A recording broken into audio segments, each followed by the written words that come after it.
Hey, what is up everyone? This is PvT-Mitten's and today I'm going to be doing my review for the 20th anniversary Duke Nukem 3D World Tour Edition.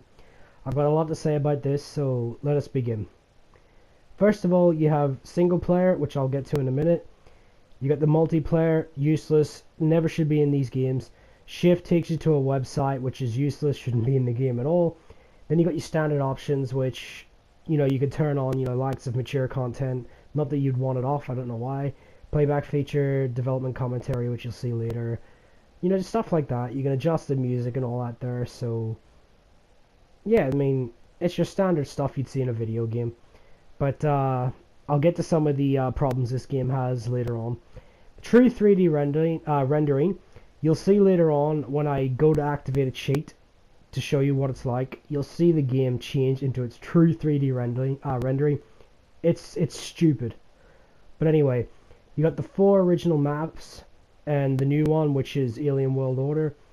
Alien World Order is good, but for anyone that's played the Megaton Edition or the older Duke Nukems on the PC, have you noticed they're missing 3 add-ons? The Christmas one, the beach, I forgot what the beach one's called, sorry, and the one where he goes to Washington. They're missing. They were never added into this game, which I'll get more into that later. As I said before, developer commentary, which I turn on here, it puts up little icons on the map. They just talk about different things they've done with the game and all that there. It's fine, but I never used it. What's the point, to be completely honest? I'd rather watch a documentary. But then you got the playback feature, which I will show you when I'm playing the rest of this level. If you die, you essentially rewind. You can rewind to the start of the level if you wanted, or 2 seconds after. It's like if anyone's played the Codemasters racing games, that's what it is. It gives you the ability to rewind. I don't like it. I've never liked it. Megaton Edition also had this, and I never liked it in that either.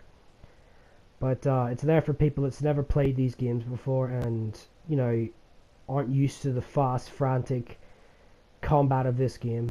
So you can't complain too much because you can turn it off. But as you can see, it runs absolutely fine. There's no stuttering issues, no frame rates. There's no no new glitches, should I say. And also the game has never crashed on me once, so that's definitely a bonus as well. But I'm gonna be quiet here coming up because I want you to hear some of Duke's new lines to give you a rough idea of some of the stuff he's done. But, yeah, I'll be quiet. Whoa, that's some good coffee. Trippy. Next time I have coffee, I better add some cream and sugar. I wonder if the Siskova sisters still live here. Natasha and Nastia. And as you can see, the voice lines are great, but... what do you expect? It's John St. John. There's the cheat menu. If you saw a little clip just before I did that, it changed the background visuals. That's 3D rendering, apparently, according to Gearbox. But the cheats essentially just there for, I suppose you could argue it's for people that want to speedrun, I suppose. But anyway, the weapon you're seeing in the background is the new weapon called the Incinerator. There's also a new enemy type which uses that weapon, but they also have the teleportation ability that some of the other enemies have, which, they're fine. They're not, I would have expected more and a new boss, because there's no new bosses for this game, for this new map, new episode should I say, but that's Gearbox for you. But anyway, what a wasted opportunity by Gearbox. Missing the 3 add-on packs. The sound for this game, the ambient sounds are terrible. Like, it's got this muffled, sound to it. While Megaton Edition did not have that at all. So, Gearbox. Also, this game was $30 when it launched on PlayStation. I don't know about Steam and Xbox and all that there. I got it for $10 on Christmas sale. It's not worth $30. $10, yes, because it's the new episode, I got to play the new episode. $30 on the other hand. No, it's not worth $30. If it had the 3 add-ons that were missing, and this new map, and the audio quality was enhanced, then it'd be worth $30. I would have happily have paid for that. But it's not worth full price unless it's discounted. I'm sorry, but that's just fact for me. Also, just to verify something, I'm a huge Duke Nukem fan. In fact, this may make you like raise an eyebrow, but I actually liked Duke Nukem Forever. Even though I can agree it's a bad game, I like it. It's just a guilty pleasure of mine. But I really don't like this version of Duke Nukem 3D. Yes, the new episode is, it's great and all, but the absence of the add-on packs and the downgrade in the audio quality, it's just a shame. Is that how you want to celebrate the 20th anniversary to one of the best shooters ever made?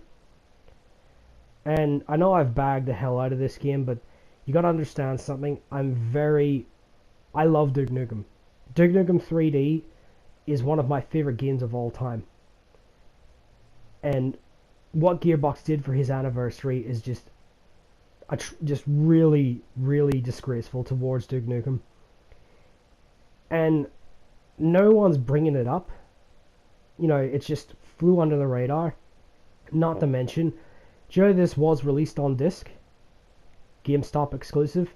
So therefore, you could argue it's just America only in Canada, unless Canada's got rid of GameStop. That's disgraceful in on itself. Gearbox, you're having financial issues at the moment. Surely you could have released it on disc, to other people worldwide, because not everyone uses the internet. Be considerate towards others that don't have, the internet, or just like having physical copies. But yeah, but let's actually talk quickly about the new map, because I've bagged it a lot. The new maps are great. They are the one you're seeing now is pretty good. They're hard as shit too. I mean, if you exclude the beach add-on, it is the hardest map the Duke Nukem's had hardest episode, sorry, the Duke Nukem's had thus far. The new lines from John St. John, some are I mean, it's the same in any Duke Nukem game. Some are really funny. I didn't want to show you the Serious Sam Easter egg, but you can kind of guess what he says. But yeah, the new map is good, but it's not worth full price. Just wait for a price drop on that. But if you've never played Duke Nukem before, buy the Megaton edition. Trust me, you get more for your value. Even you don't get this map pack, the new one, you still get the 3 other ones which are superior to it. That's just my opinion. But anyway, hope you enjoyed my thoughts and my review on this. I did want to bring this up because I am passionate for Duke Nukem. But overall, I would give this a 7.5. Would have been a 10 if it had the other features and the better audio quality. But it's Gearbox. Anyhow, hope you enjoyed this. Take care, guys. It's PvT-Mitten's.